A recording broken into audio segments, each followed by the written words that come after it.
کہ یہ کتاب خدا کے جلال، کلیسیا کی مضبوطی اور بڑھوتی کے لیے ممد و معاون ثابت ہو۔ اسٹیفن بشیر، لاہور، 28 دسمبر 2002۔ تعارف۔ نمبر 1، تالمود کی نوعیت اور وسعت۔ تالمود بائبل مقدس سے متعلق انتہائی قدیم بحث و تمہیز اور مختلف ادوار کے اس فاضل و معتبر اساتذہ کے مفسرانہ تاثرات کا مجموعہ ہے۔ یہ قانونی، شہری، عدالتی، الہی اور انسانی انسائکلوپیڈیا ہے۔ یہ محض قانونی کتابوں سے زیادہ اہمیت کی حامل ہے۔ اس میں خیالات، قدیم واقعات، صدیوں سے یہودیوں کی قومی زندگی اور ان کی تمام رسومات کو احتیاط سے اکٹھا کر کے درج کیا گیا ہے۔ اس کتاب کی سادگی اور دلچسپی کو قائم رکھا گیا ہے۔ اس کے مطالعہ کے معیار کو بھی قبول کیا گیا ہے۔ یہ ان لوگوں کے لیے راز و نیاز کا باعث بنی جو موسیٰ کی شریعت کو بڑھانا یا گھٹانا چاہتے تھے، اور انہوں نے ربیوں کے اس کام میں کسی طریقے سے بھی دست اندازی نہ کی۔ یہ اپنی جس حالت میں موجود تھی اسی حالت میں ہم تک پہنچی ہے۔ یہ ایک ادبی صحرا کی مانند ہے۔ پہلی نظر میں ہر بات کا انداز اور طریقہ درہم برہم معلوم ہوتا ہے، لیکن جلد ہی طالب علم اس میں ہم آہنگی اور طرح طرح کے مختلف خیالات کا مشاہدہ کرے گا۔ منطقی ذہن کو سامنے رکھتے ہوئے اول اس کا موازنہ تحقیق، پختگی، ہدایت اور دوئم تصورات اور شعروں کے ساتھ کیا گیا ہے۔ پہلا حلاقہ یعنی قاعدہ کہلاتا ہے اور اس کا دائرہ کار لاویوں اور تہواری قوانین میں وسیع پیمانے پر ملتا ہے، اور دوسرا الہامی کتب کے اخلاقی اور تاریخی حصوں میں جو حاگادہ یعنی روایت کہلاتا ہے۔ یہ ہماری موجودہ اصطلاح میں زیادہ استعمال نہیں ہوتا، یعنی یہ مثبت اختیار، امثال، تمثیل اور کہانی کے بغیر قول کے وسیع معنی میں استعمال ہوتا ہے۔ تالمود کو دو حصوں یعنی مشنا اور جمرہ میں تقسیم کیا گیا ہے۔ یہ ربیوں اور مذہبی درسگاہوں کے سرداروں کا مسلسل کام ہے، جنہوں نے اپنی زندگیاں مطالعہ کے لیے وقف کر دیں۔ تالمود کی تالیف و تدوین 311 سال کے عرصہ میں مکمل ہوئی۔ اس وقت یہ 12 جلدوں پر مشتمل ہے، جس میں تورات کے الہی اصول، ان کی تفاسیر، بائبل مقدس کے واقعات کی تفصیل، فلسفیانہ مضامین، کہانیاں، رسم و روایات اور تمثیلیں، ان لوگوں کی مذہبی زندگی کے واقعات جنہوں نے اسے تیار کیا شامل ہیں۔ یہ تورات کے برعکس زبانی شریعت کہلاتی تھی۔ یہ لکھی ہوئی شریعت تمام حالات میں ناقابل تبدیل رہی۔ قوانین اور رسومات کی سرپرستی مذہبی درسگاہوں کے سرداروں کے سپرد تھی، جنہیں عالم شرع، ربی، مذہبی مجلس کے آدمی اور عدالت کے منتظم اعلیٰ کہا جاتا تھا۔ وہ لوگوں کی رہنمائی کرتے، عبادت خانوں میں تبلیغ کرتے اور اسکولوں میں تعلیم دیتے تھے۔ ان کے فرائض کی ادائیگی میں کسی کو مداخلت کرنے کی اجازت نہ تھی۔ فلسطین پر مختلف شاہی خاندانوں نے حکومت کی، جنہوں نے اساتذہ کو شہید کیا، درسگاہوں کو تباہ و برباد کیا، اور شریعت کا مطالعہ کرنا حکومت کے خلاف جرم قرار دیا گیا۔ لیکن وہ اپنی مذہبی رسومات کی ادائیگی کرنے میں ثابت قدم رہے۔ اساتذہ اپنی وفات سے پہلے اپنے جانشین مقرر کرتے تھے، اور اگر ایک درسگاہ تباہ ہو جاتی تو کسی دوسرے علاقے میں 3 نئی درسگاہیں وجود میں آتیں۔ یہ اساتذہ ذہنی اور جسمانی طور پر اعلیٰ درجے کے آدمی تھے، اور ان کی علمی دسترس تقریباً لامحدود تھی۔ اس عہدے پر فائز ہونے کے لیے ہوشمند ہونا ضروری تھا، اور نہ ہی وہ بوڑھے اور نہ ہی جوان ہوتے تھے تاکہ عدالت کرنے میں جلد باز ہوں، اور نہ ہی سست۔ ان کا زبانداں ہونا، ریاضی، نباتات اور قدرتی تاریخ، سائنس اور آرٹس کے ساتھ واقفیت ہونا بھی ضروری تھا۔ لوگوں کے لحاظ سے یہ عقل مند آدمی اعلیٰ مرتبے پر فائز کا خمیم سے تعلق رکھتے تھے۔ ان میں سے کئی تاجر تھے، لیکن وہ کاہن یا عالی نسب سے برتر خیال کیے جاتے تھے۔ انہیں خصوصاً سستی سے کراہیت تھی، اور خدا ترسی اور علم کی وجہ سے وہ صرف اس لیے خراج تحسین کے مستحق تھے کہ جب وہ چستی سے جسمانی کام کرنے میں منسلک ہوتے تھے۔ وقت کے لحاظ سے کہے گئے عام اقوال میں سے کچھ مندرجہ ذیل ہیں: گناہ سے آزاد رہنے کے لیے اپنے مطالعہ کے ساتھ تجارت کا اضافہ اچھا ہے۔ تاجر اپنے کام میں زیادہ پڑھے لکھے ڈاکٹر کے برابر ہے۔ جو اپنے ہاتھوں کی مزدوری سے اپنا ذریعہ معاش چلاتا ہے اتنا ہی عظیم ہے جتنا وہ جو خدا سے ڈرتا ہے۔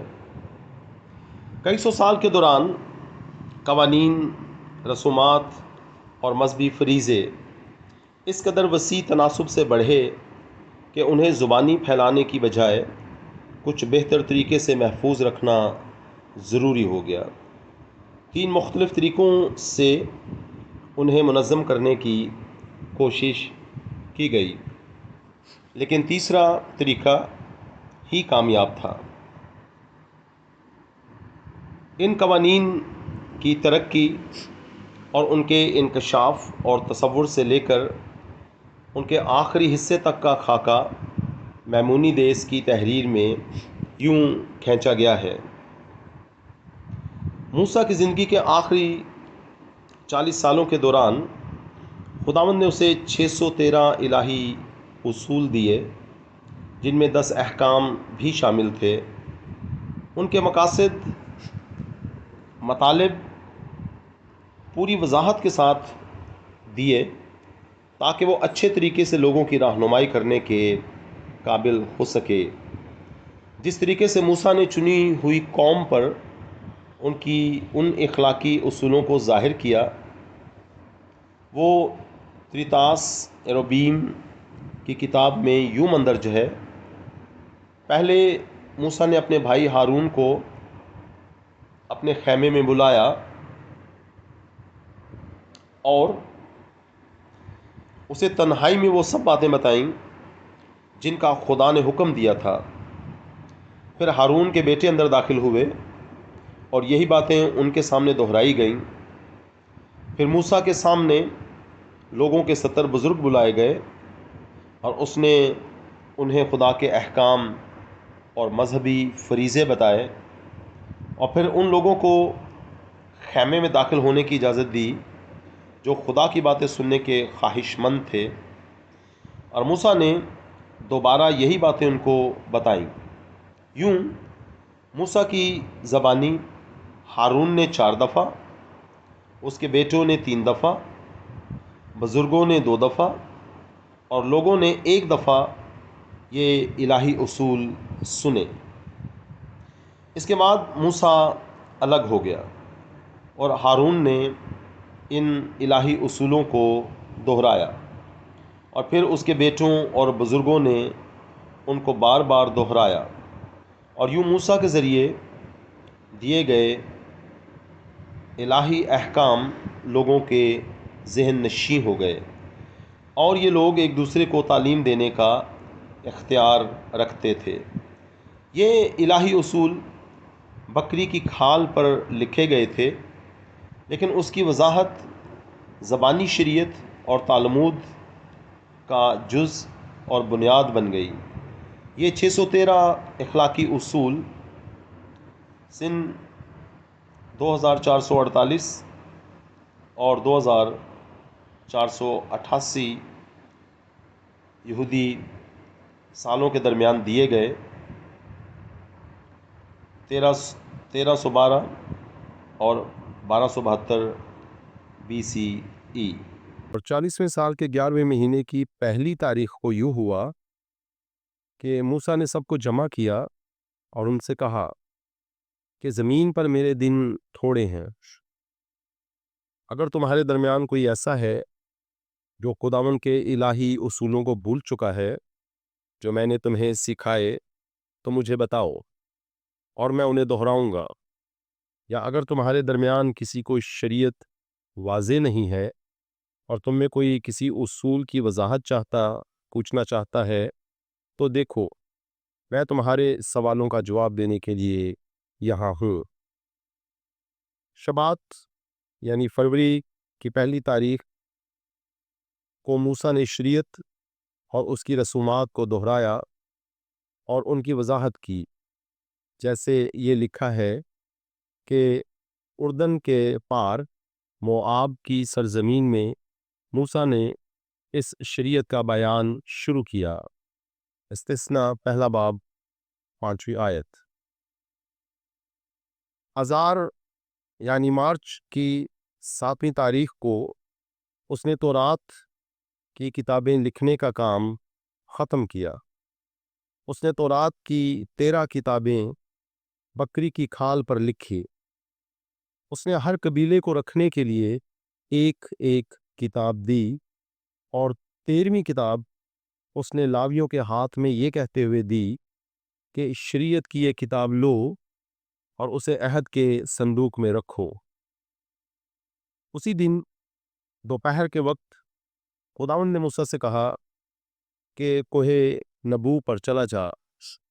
عظیم نبی کا زمینی سفر ختم ہو چکا تھا، اور خدا کی مسکراہٹ اور آسمانی آرام ہمیشہ کے لیے اس کا تھا، اور اس کے دوست اور خادم یشوع کو تعلیم دینے اور اس پر احتیاط سے عمل کرنے کا کام سونپا گیا۔ یشوع 2406 یہودی سال میں پیدا ہوا۔ اس کی عمر 82 سال تھی جب وہ لوگوں کا رہنما بنا، اور وہ 2516 یہودی سال میں وفات پا گیا۔ اس کی وفات کے بعد بزرگوں میں سے کالب اور فنحاس نے زبانی شریعت کے عام علم کو محفوظ رکھنے کی ذمہ داری لی۔ وہ یشوع کی وفات کے بعد 17 سال تک زندہ رہے، اور پھر یہ ذمہ داری قاضیوں اور نبیوں کے سپرد ہوئی۔ ان میں سے پہلا سردار کاہن عالی تھا۔ وہ 2830 صدی یہودی صدی میں قاضی بنا، اور اسی سال سیموئل پیدا ہوا، اور وہ 2870 صدی یہودی میں مر گیا۔ اس کی وفات کے 1 سال بعد سیموئل اپنے کام میں کامیاب ہوا۔ سیموئل 11 سال لوگوں کا قاضی رہا، اور 2882 سال میں ایار یعنی مئی کے مہینے کی 28 تاریخ کو اس کی روح پرواز کر گئی۔ اب مقدس قیادت یسی کے بیٹے داؤد نے سنبھالی، اور اس سے قیادت ایلیا کے سپرد ہوئی۔ 3047 یہودی صدی سال میں ایلیا آسمان پر اٹھا لیا گیا، اور اس کی چادر کے ساتھ کہ فرائض اس کے شاگرد علیشا کے سپرد ہوئے۔ پھر یہویدی، زکریا، ہوشیار، یسایہ، میکا، یوئیل شریعت کے کامیاب سرپرستی کرنے والے اور اس کی رسومات کی حفاظت کرنے والے تھے۔ نہوم، سفنیا، یرمیا اور نیریا کا بیٹا باروک بھی کامیاب سرپرست تھے۔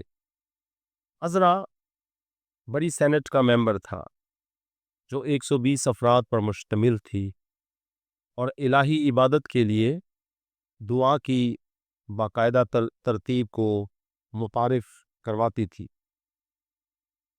اس سے پہلے لوگ اپنے حالات اور صورتحال کے مطابق اپنے دل سے اپنی ہی دعائیں ترتیب دیتے تھے۔ انہوں نے تورات میں سے 3 دعائیں مرتب کر رکھی تھیں جنہیں وہ پڑھتے تھے۔ سن اے اسرائیل، استثنا 6 باب 4 تا 9 آیت، اگر تم میرے حکموں کو، استثنا 11 باب 13 تا 21 میں آئے، اور خداوند نے موسیٰ سے کہا، گنتی 15 باب 37 تا 41 آیت۔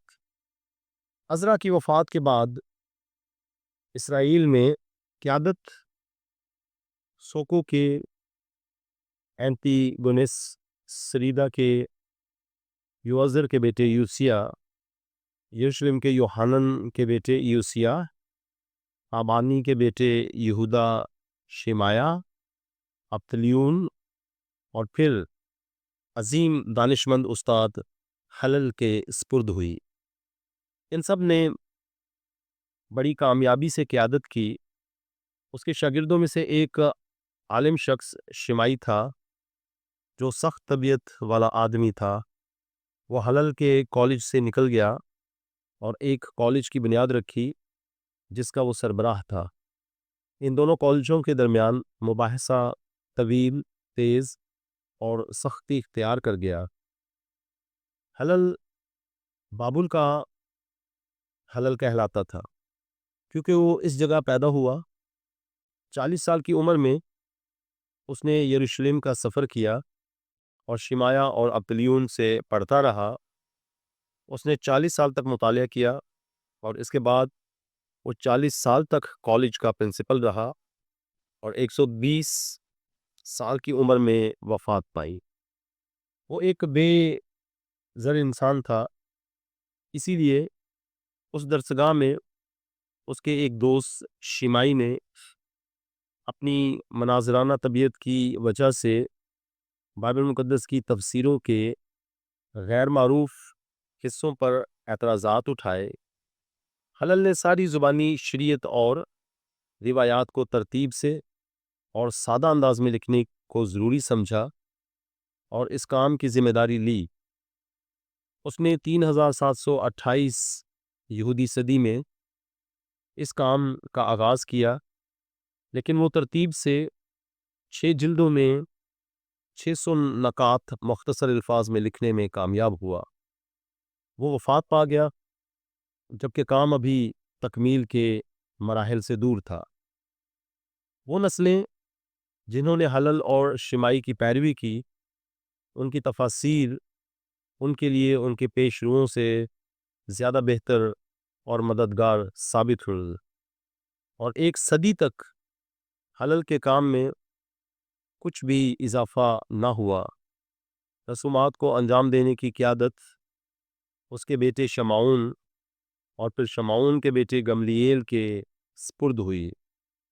گملیل کا بیٹا ربی شمنون 34واں استاد تھا جسے یہ خاص عہدہ دیا گیا، اور اس سے یہ عہدہ ربی یہودا کے سپرد ہوا۔ ربی یہودا بہت بڑا عالم تھا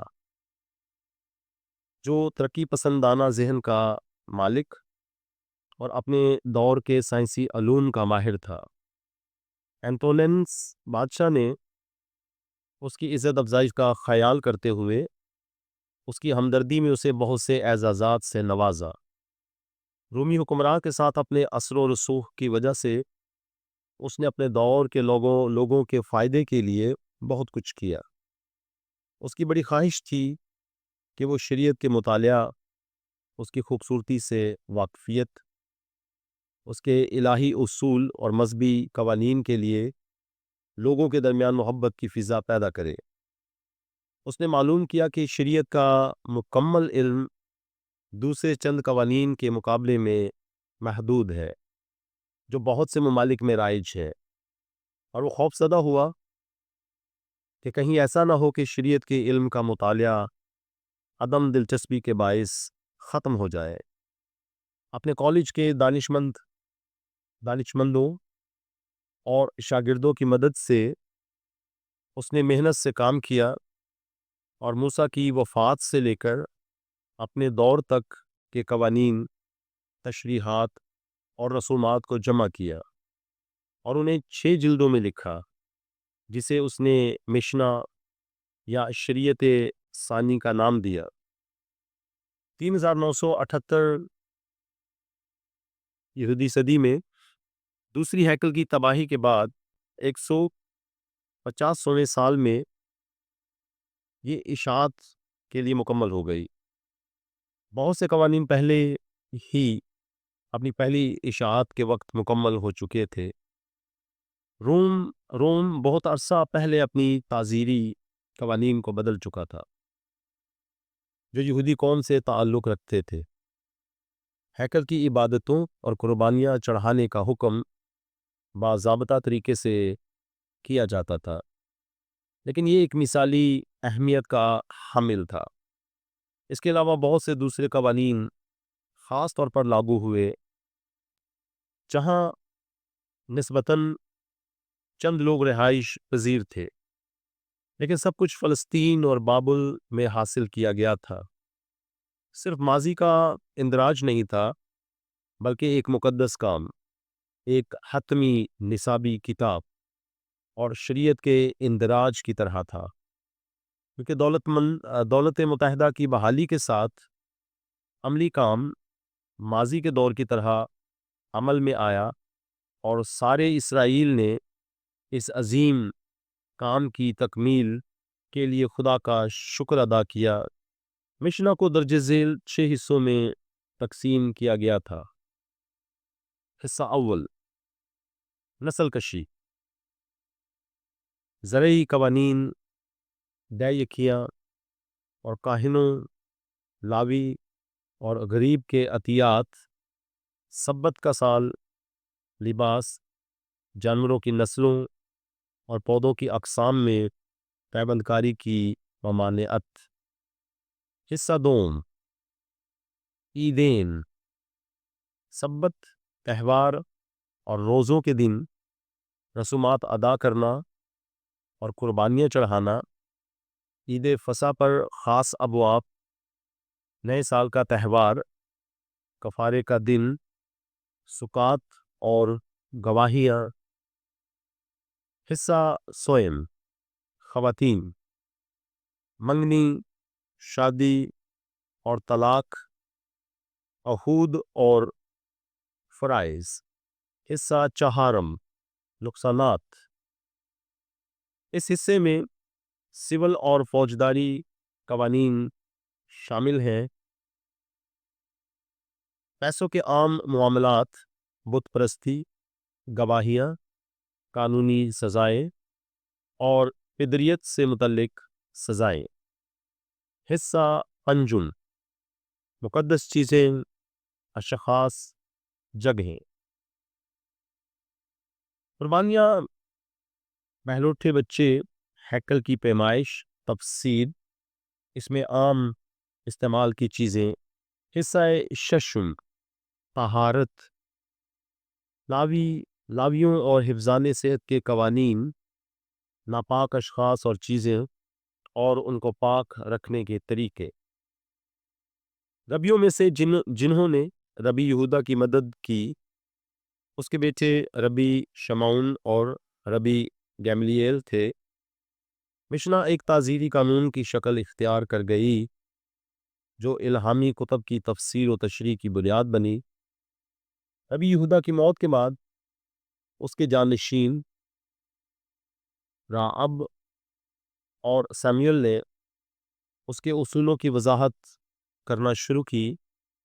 یہ سلسلہ سوراہ میں درسگاہ کے مدرس اعلیٰ ربی حنا اور انہاردیہ میں درسگاہ کے مدرس اعلیٰ ربی یہودا بار حزقیال کے ذریعے دوسری نسل میں جاری رہا۔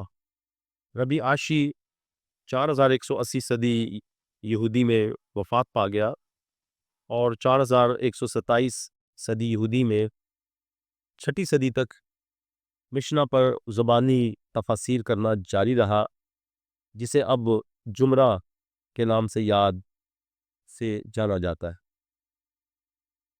ربی عاشی نے ان تفاسیر کو اکٹھا کرنا شروع کیا اور یہ کہا جاتا ہے کہ سردار ربی یہودا کے دنوں سے لے کر ربی عاشی کی زندگی کے دوران کبھی بھی شریعت کا مطالعہ رائج نہ ہوا۔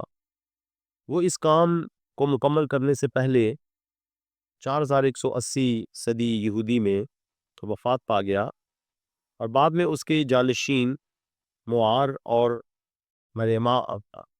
مرئی آر مقرر ہوئے اور اس کا بیٹا مرمعار تالمود کے ربیوں کی نسل میں سے آخری تھا۔ تالمود یہودی شریعت اور رسوم کے متعلق سب سے زیادہ قابل اعتماد تحریر ہے، لیکن اس کی شہرت اس کی اشاعت کے وقت سے عام مقبولیت اور حالات کی قوت سے زیادہ بڑھ کر ہے۔ فارس میں یہودیوں پر سخت اذیت کے دوران مدرسے بند کر دیے گئے تھے اور زبانی ہدایت نے اس کے ساتھ وسیع پیمانے پر مداخلت کی، لیکن اس کتاب نے اپنے اصل اختیار کو برقرار رکھا جو اس کے مصنفوں نے قائم کیا تھا۔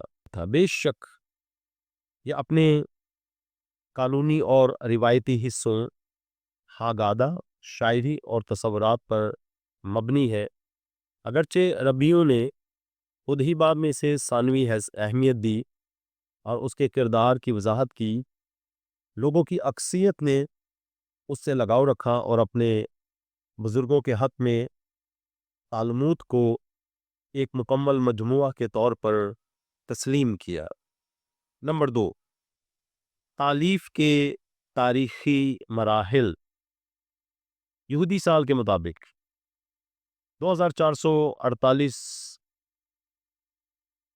میں 10 احکام کے نفاذ کا اعلان، 2488 میں موسیٰ کی وفات، 2516 میں یشوع کی وفات، 2830 میں متعدد بزرگوں تک زبانی قوانین کی منتقلی، 2871 میں اسرائیل کا قاضی سیموئیل، 2884 میں اسرائیل کا بادشاہ داؤد شریعت کا سرپرست، 2962 میں الیاس کو قیادت کی منتقلی، 3047 میں علیشا اپنے استاد کے بعد جانشین مقرر ہوا، سردار کاہن یہویدے 3067 یہویدے کا بیٹا زکریا شریعت کا اگلا نگران، یوآس کے حکم سے ہیکل میں قتل، 3110 میں اس کے جانشین آموس کو قیادت کی منتقلی، 3140 میں آموس کا بیٹا یسایہ، 3160 میں میکا ورشتی، 3190 میں فتویل کا بیٹا یوئیل، 3240 میں الکوشی نہوم، 3254 میں حبقوق نبی